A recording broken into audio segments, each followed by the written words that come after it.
Hello મિત્રો, મારા મોસાળમાં નાનાજીના ઘરે રામદેવજીના કુમ પગલાં પડે છે।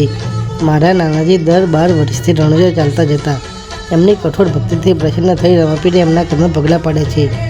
અમે દર્શન કરવા જઈ રહ્યા છીએ। જ્યારે 12 વર્ષથી ચાલતા જતા ત્યારની એક ઘટના વિશે વાત કરીએ। સંઘ સાથે ચાલતા જતા ત્યારે રાજેશ શર્મા રાત્રે એકલા પડી ગયા હતા।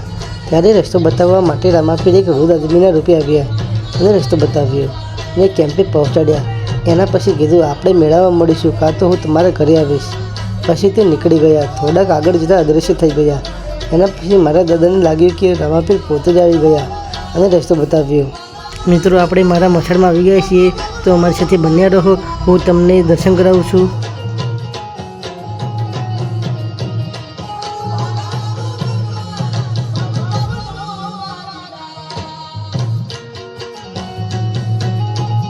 મારા નાનાજીના ઘરે પગલાં પડ્યા છે। અમે દર્શન કરવા જઈ રહ્યા છીએ, તો અમારા વિડીયોમાં બન્યા રહો। અમે તમને દર્શન કરાવીશું। મિત્રો, મારા નાનાજીના ગામની અંદર પહોંચી ચૂક્યા છીએ, તો તમે બન્યા રહો અમારી સાથે। થોડીક વારમાં હું તમને દર્શન કરાવું છું।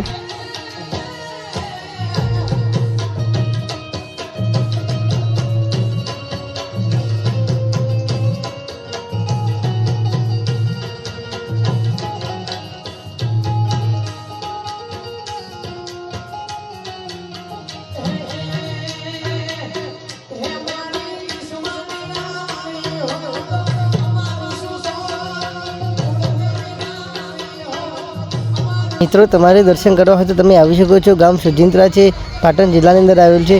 પાટણથી 13 કિલોમીટરની અંદર। તો મિત્રો, તમે આવી શકો છો। જય રામાપીર। હવે તમને હું દર્શન કરાવું છું। જોઈ લો મિત્રો, આ રામાપીરના પગલાં પડ્યા છે। મિત્રો, તમે દર્શન કરી શકો છો।